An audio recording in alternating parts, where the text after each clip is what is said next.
Talks, and today in this episode I'm going to talk about a very interesting topic. Today we're going to discuss the world of e-commerce, and to discuss this topic we have a very interesting guest in our studio. She's Managing Director and founder of Emerce Consulting, and she is Lina Ghallager. Lina, welcome to our show CTW Global Talks. We're very excited to have you here on the show. Hello Shweta, nice to be here. We are very excited to have this conversation with you. As I was mentioning to our audience that we're gonna touch base on a very important topic, which is the world of e-commerce, and you are an expert in that category. So before we dive deep into this conversation, I want you to share a small background about yourself, about your journey, how you came in this world of e-commerce, so that we have here we move forward. Hello everyone, thank you for inviting me on your podcast. I truly appreciate the opportunity. I've been in e-commerce for the last 18 years. I promise I'm not that old, I just started super young, and it all started actually with building the websites and going into all the banner advertising, those annoying pop-ups that we all hated when we were younger. So it was one of my faults.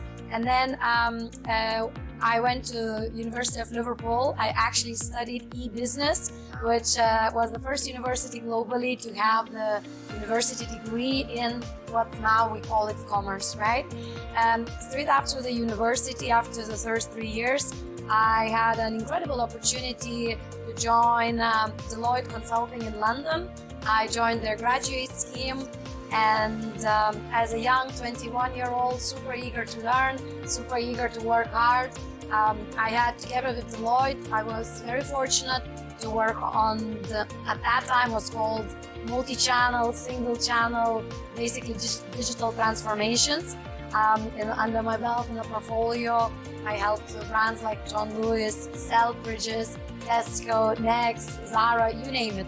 Everything from grocery to luxury and jewelry, beauty, you name it, fast fashion. So super interesting, different roles. I had a chance to code, I had a chance to test, I had a chance to lead the functional design, I had a chance to build the teams, hire marketeers, basically help global brands to build to start first of all their digital journey and then scale upon that. And then in 2012, I came to the Middle East, and what I realized that what was a very normal thing to shop online in, let's say, UK or France or Germany, it was pretty new here. Not many brands was even exploring the opportunity to go online. And so definitely had a few just normal jobs as a consultant. I worked for I worked with Deloitte Middle East as well, but worked for a number of big consultancy houses here. Got a chance to travel the whole GCC, Kuwait, Qatar, Saudi, and UAE. And then a couple of years back, 6-7 years back, I decided to take a leap of faith and start my own company, which is called Emerce Consulting. And if you ask me what do, we pretty much help large enterprises, small businesses, medium businesses to start their digital journey. And what does it mean start? We are accountable from technology, operations, people, marketing. We hire the teams. So not just coming and saying, oh, we will do your website, actually taking the full ownership of the P&L and everything from launching to helping them grow. What does it mean to grow? Some of them want to launch new categories, right? So we started with furniture, we want to go into accessories. Some of them have the distribution of the, let's say, furniture. Now they want to launch a private label. Others perceive growth as expansion to Saudi Arabia or other GCC countries. So we not just help launch, but we help to scale, and we help to make smaller brands big brands. I'm sure you shop on a number of our client websites across the Middle East. Wow, thank you for sharing your background with us. And it's very very interesting and very rich background you come from, and I'm very excited to take it forward. So you mentioned that when you came to UAE, the scenario was very different. So you are coming from a transition phase, right? When there was no e-commerce, and now time has changed, and I think everything is digital and everything's on e-commerce. And yes, I do a lot of online shopping. So can you share some in a way that what were the challenges and what was the excitement during this transition? Can you share your viewpoint on this thing, because you have seen a lot? Yes, absolutely, and great question. So let me start from the positive, actually. So what is so exciting about this region? We don't have legacy, okay? You take it UK, France, US, like if we go towards the Western countries, not everything is possible because we have all the ERPs, we have all point of sale, we don't have a marketing system that can support the coupons, X, Y, and Z, right?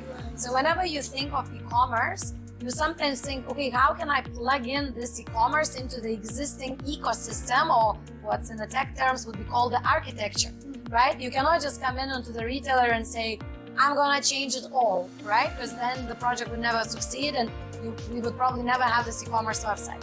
Now in the Middle East, we don't have legacy. So what that means, whether you take it 10 years ago when I started, whether you take it yesterday, most of the brands that you encounter here either have a very latest technology, which is like 3-4 years old, right? Or they don't have it anything. So what that gives you as an opportunity, it's a green field, right? And when it's a green field, like we all love living here, why do we love? Because the country is built for us as people, right? We don't have to adopt thousands and thousands of years of history and the house is kind of collapsing, right? So it's the same in retail and e-commerce here. What it means, when you come in, you can actually build the e-commerce for the end consumer like you and me, right? You don't have to say, no, I cannot take a return because the ERP system cannot process the return in Dubai Mall, okay? Well, in the Western world, we have to adopt sometimes. We have to take consumers' right? Consumers' wishes, and at the same time, we have to adopt what we have, in the back end, on the tech side. So that's a key differentiator of it here. We start from fresh. When you start fresh, what does that mean? Consumer has huge expectations, okay?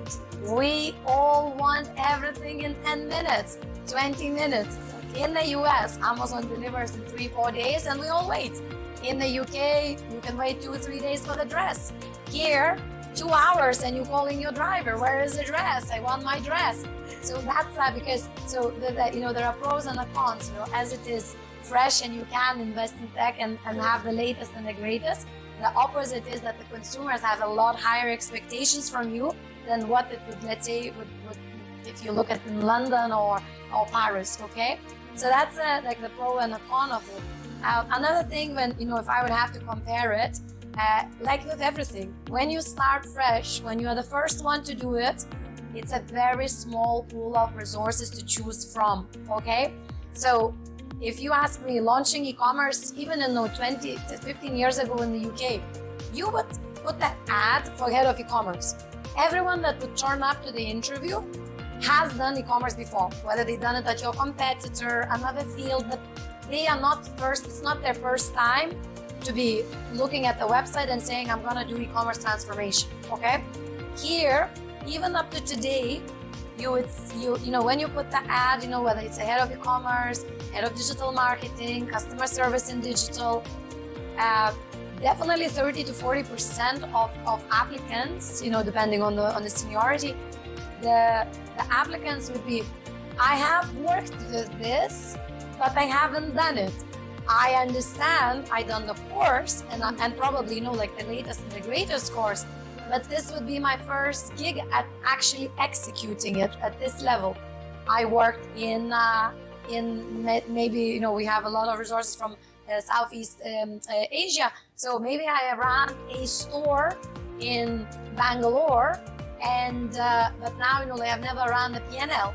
So this is a key differentiator, that talent definitely is very scarce. It's a lot harder to find here talent than, let's say, if I have to compare it.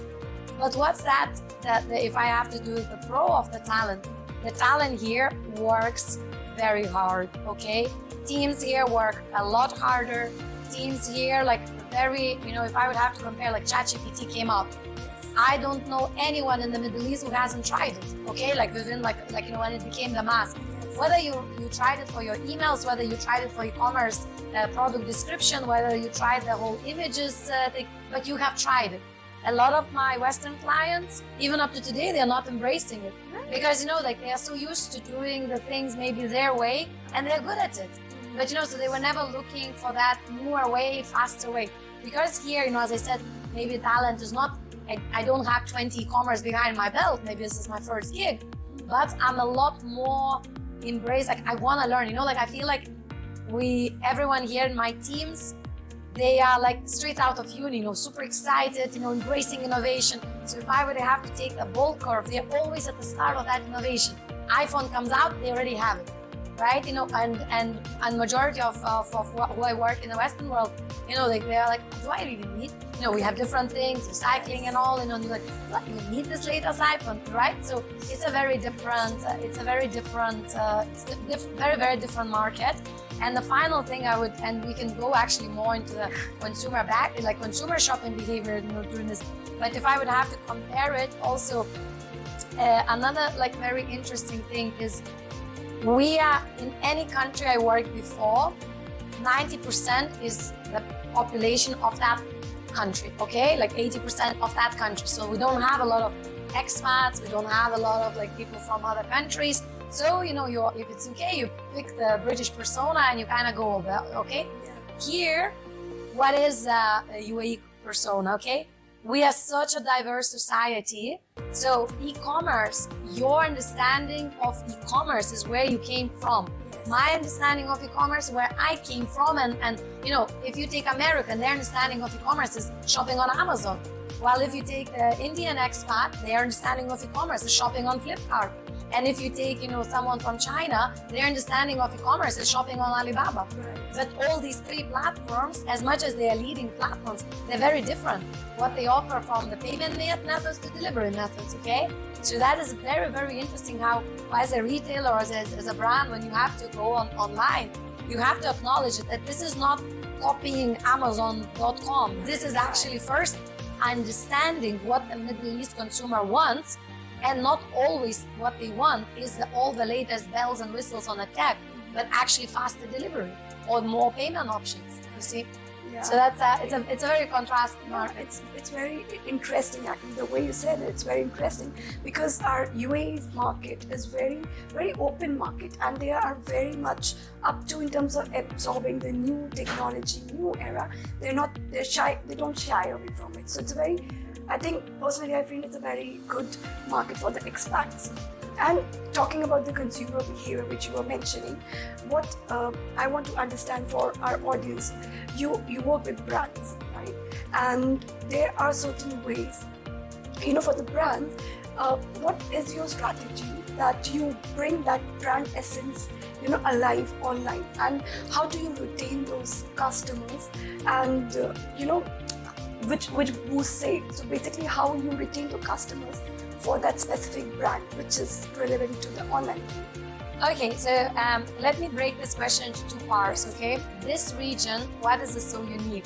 We have a lot of franchises, okay? Right. So, I tell to my friends in the UK, for example, what's unique about retail scene here?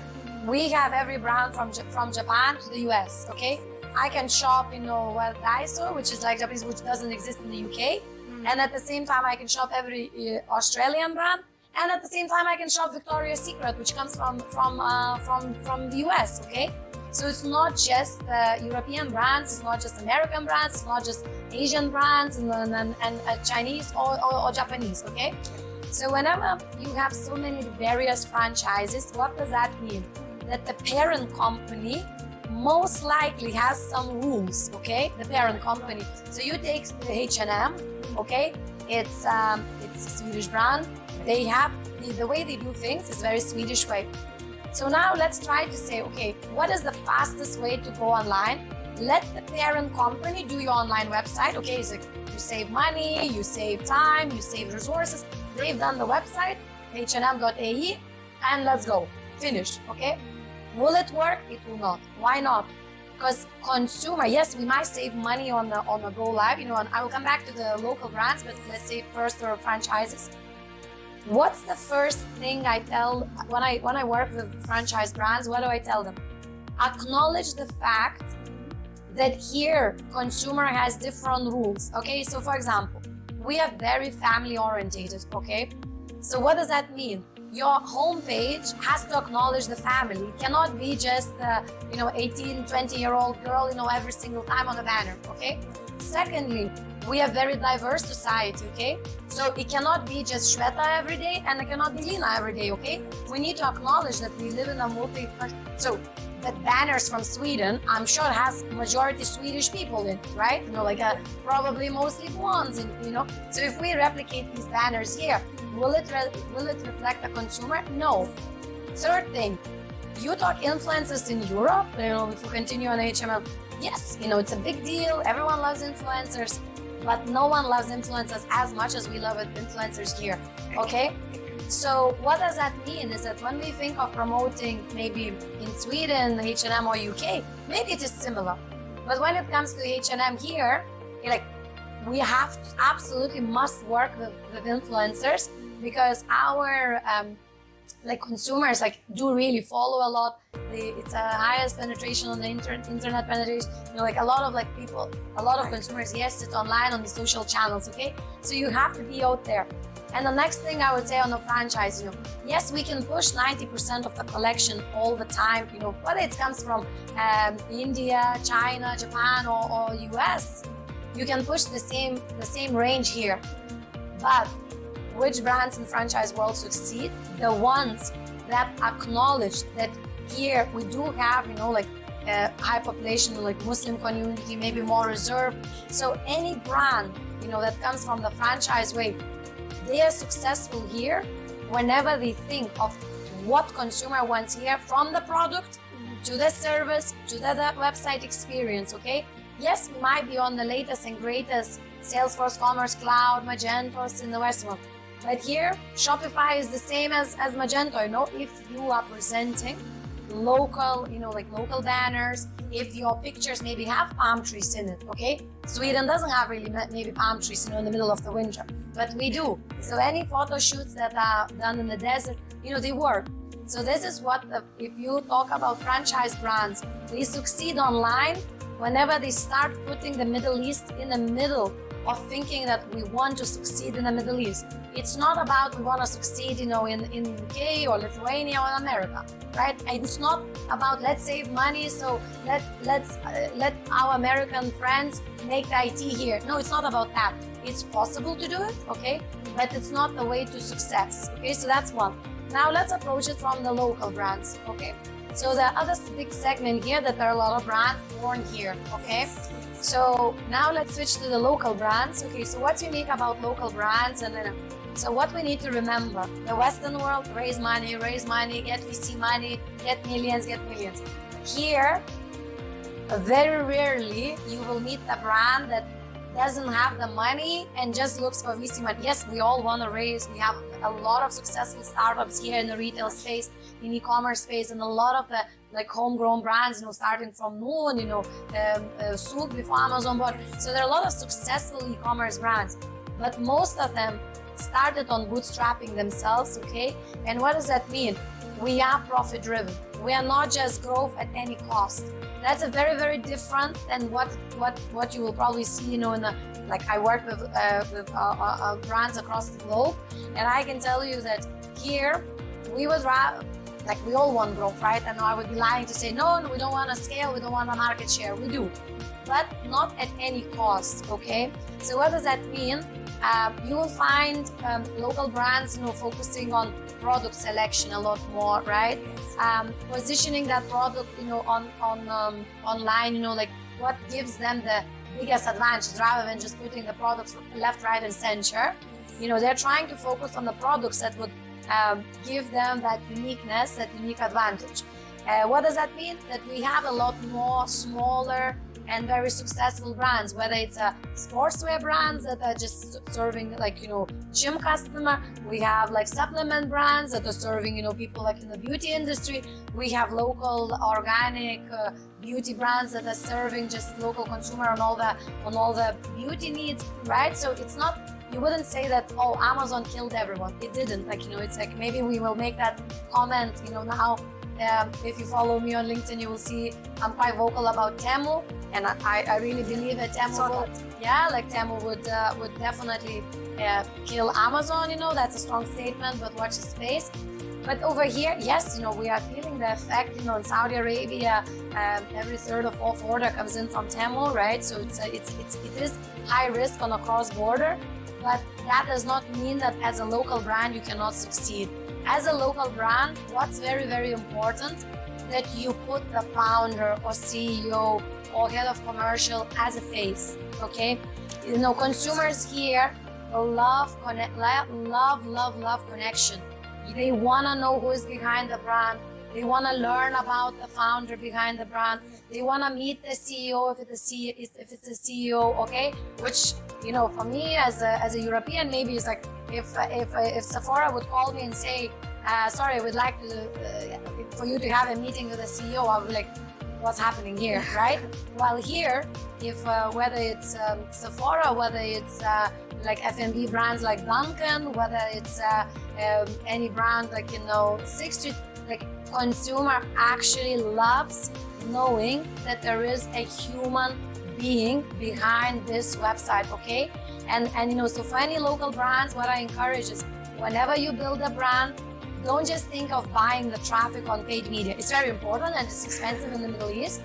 And we can come on to that on the tips I have for that. But definitely think from day zero, how are you gonna build a loyalty? How are you gonna build the connection? And yesterday, one of my clients is a non-alcoholic drinks marketplace called Drink Dry Store. And the founder yesterday, she was sick, okay? And imagine, a client just randomly messaged her, and she said, I'm so sorry, I'm sick, I'll reply to you, like, let's say today. What do you think the client done? The client went onto ChatGPT with all the daily, like the images, and created images with Drink Dry logo to cheer her up. Is that not the biggest loyalty you can imagine? Imagine the founder tells you, I am not well, and instead of you, like, oh my goodness, my order is not here, or some complaint, the customer, not relative, not team member, the actual customer took their 1 hour of their time, designed the very cute images, and you can go and check on her LinkedIn and send it to her to cheer her up. Like, for me, this is why it's so unique about the Middle East. That's what keeps you loyal. That's what keeps retention going.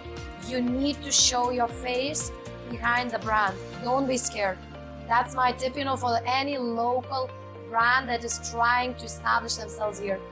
It's a very interesting point you have raised, and I think the brand you were mentioning about, I saw your post on LinkedIn, and it was a very interesting point. I think it was about awards. Yeah, they won an award. Yeah, we won Ecommerce Company of the Year by Arabian Business. Yeah, like pretty big acknowledgement. Thank you so much. Yeah. So moving on from this point, what I want to understand for our audience that yes, UAE is a very adaptive market, but there are certain brands who are still old-fashioned and they're very skeptical about changing to new technology. So, in your experience, do you have any tip, or do you want to tell them that okay, this is the old strategy and the digital marketing is the new step for your brand, or is it okay the way they are following for their brand to build it up, or the change is important? Okay, so I would be lying to say that change is not important, but let me first start acknowledging why the brands are not switching, okay? And that's very generalizing. It doesn't apply to everyone, okay? But if I would have to, because we're not talking about specific examples, so if I would have to generalize it, I would have to say one thing. You ask yourself, do I want to leave the legacy? Like, what comes after me? Or I don't care, not that I don't care, but I kind of don't mind, the legacy, okay? And let me elaborate a bit more on this statement. Will e-commerce make you the richest man on earth like Jeff Bezos or Elon Musk? The answer is no, okay? And it's definitely no. So if you're launching e-commerce because you're reading a lot of Jeff Bezos books and you think tomorrow you will be Amazon, the answer is no, okay? Is e-commerce the answer to your existing retail problems? So the product is bad, customers complain, I can't reach it. Sometimes, but not always, okay? So e-commerce will not solve majority of your existing issues, okay? And any misconception that like, oh my goodness, everything else failed, now e-commerce will make me the next millionaire in the Middle East, no, the answer is no. What e-commerce is gonna do? E-commerce, I want you to remember this example. Is McDonald's Happy Meal profitable? No, that's the only thing on McDonald's menu that is probably not huge profitable for them. Okay, like I don't know the numbers, I don't work for McDonald's. But what does a Happy Meal do? It introduces you to the chain, to the brand, to the loyalty when you're a child, okay? So e-commerce is something that you should look at it as a Happy Meal. If you don't have e-commerce, maybe you still shop the brand, okay? So maybe, you still shop a brand. But will your kids, will your grandkids even recognize the brand? Absolutely no, okay? We will be living the story of Nokia when, and like if you ask my parents, they have never even dreamt that Nokia wouldn't be Nokia nowadays, okay? If you ask Kodak's story about photos, like they would have not even dreamt about it, okay? So e-commerce is that secret weapon that keeps you going, okay? That keeps you relevant, that keeps you engaged with the next and the next and the next generation. You might ask me, so does that mean e-commerce having a website? I don't know. I think my kids will shop on WhatsApp. I don't think so even website will exist, okay? I think everything will be like what we have in China now, like a WeChat. Every brand will have some sort of chat on the chat, okay? I don't know if e-commerce will remain a website and the app, I cannot predict the future, okay? But I can tell you, having a digital arm and ability to keep it relevant to the younger set of consumers, it's an absolutely must for any brand, Now, do you do it full scale? And I helped launch Carrefour online here, okay? So in 2015, I believe. It's a long way, and I'm sure most of you here shop, or try to shop, and I'm sure you all have good and bad and all sorts of comments, okay?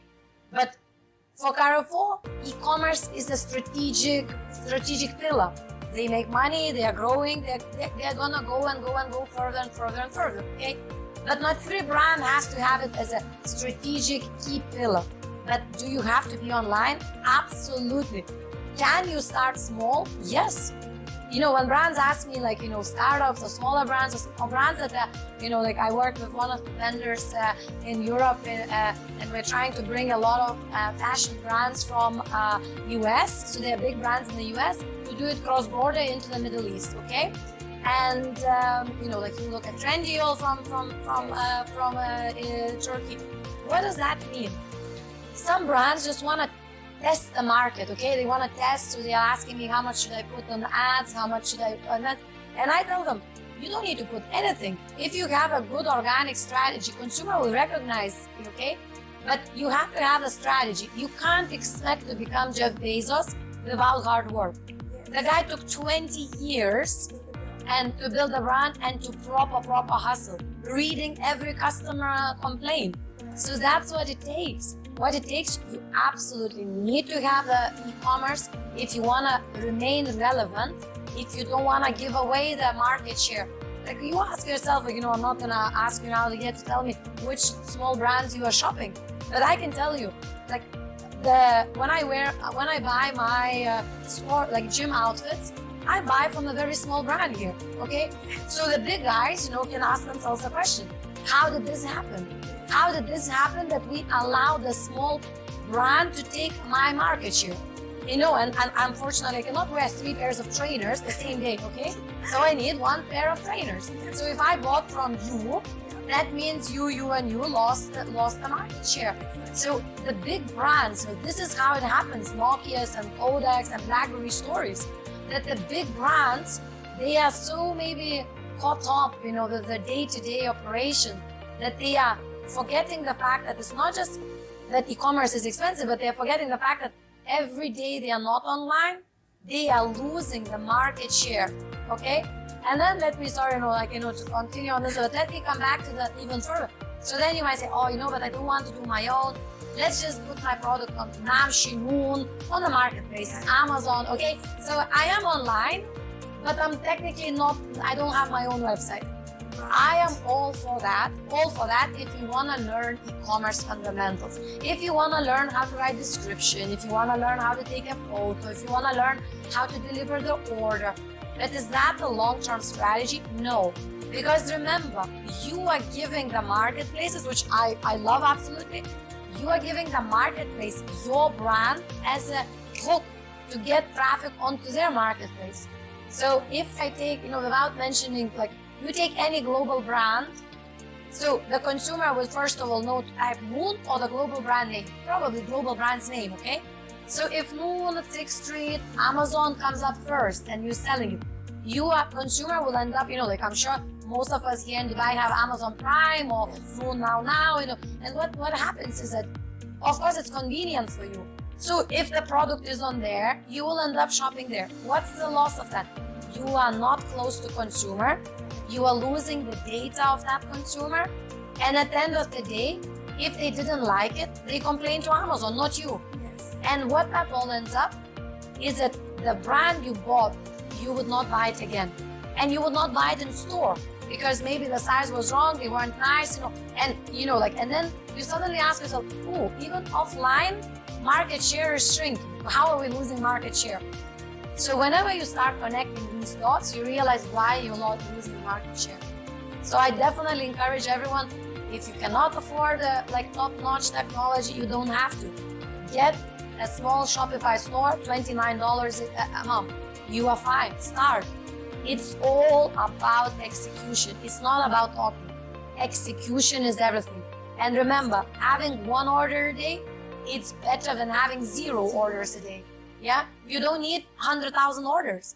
You don't need to hire don't let people scare you off. You can remember how you started a brand.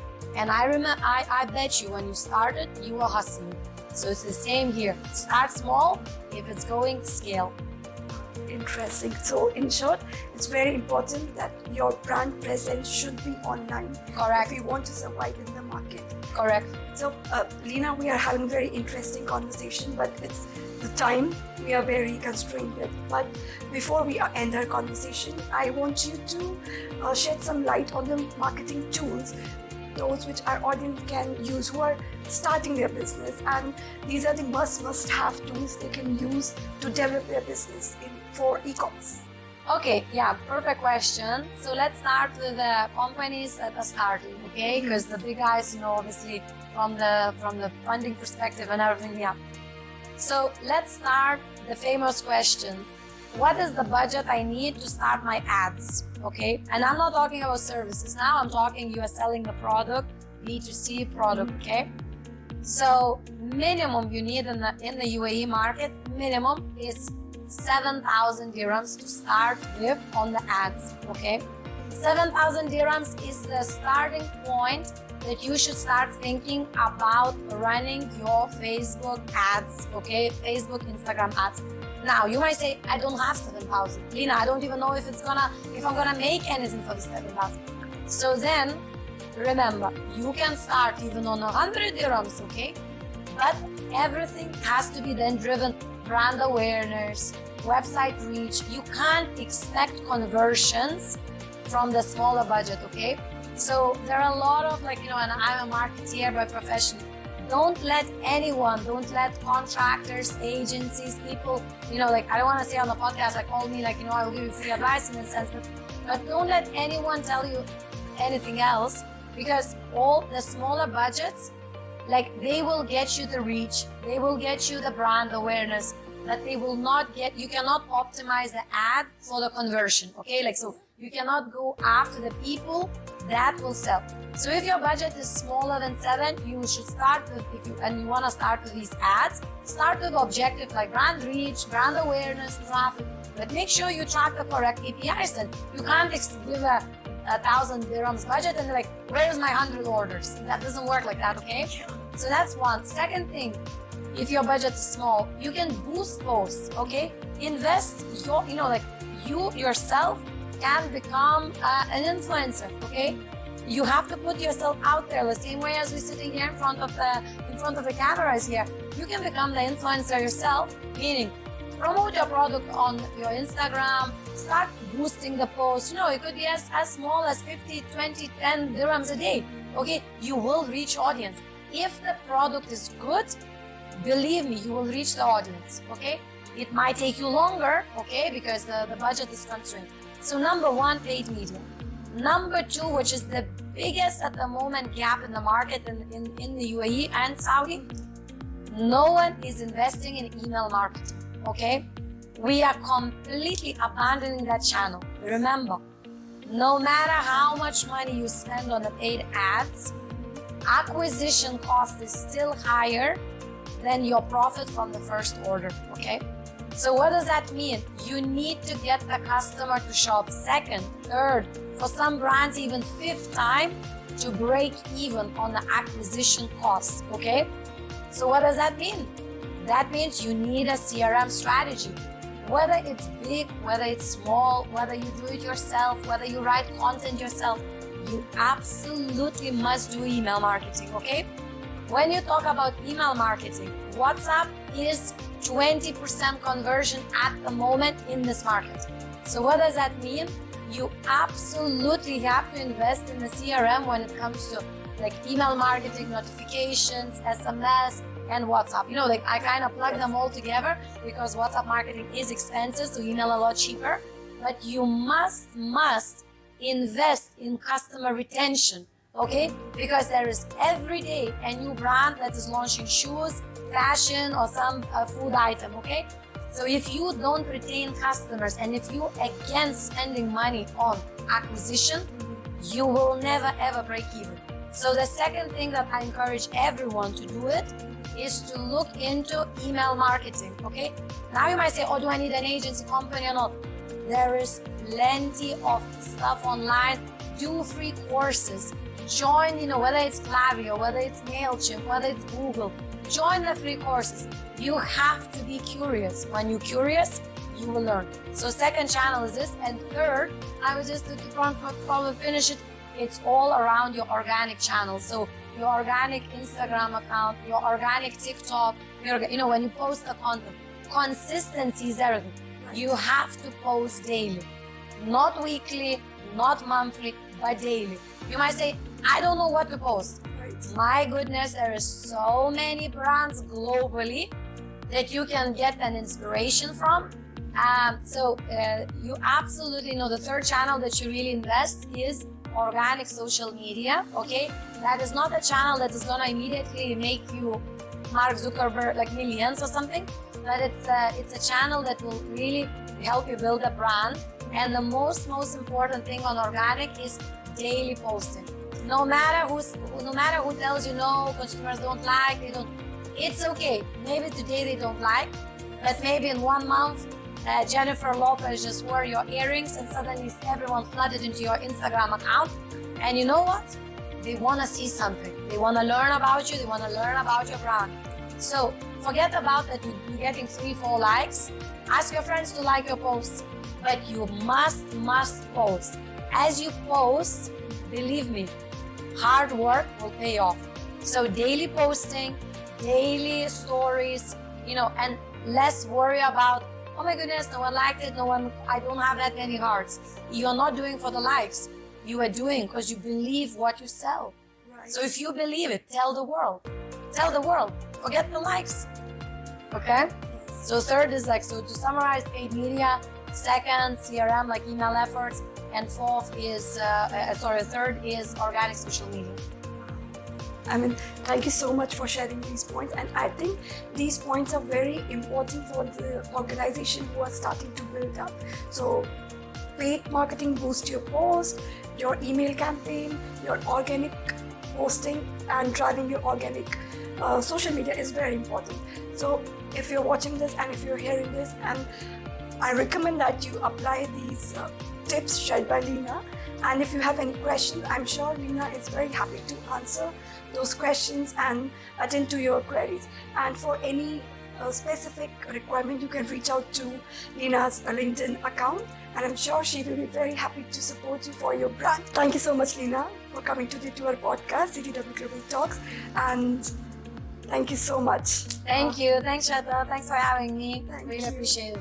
And please make sure, everyone, that you follow our post on social media, you like our channel, you subscribe on YouTube, you subscribe on Spotify to hear this full episode. Thank you so much.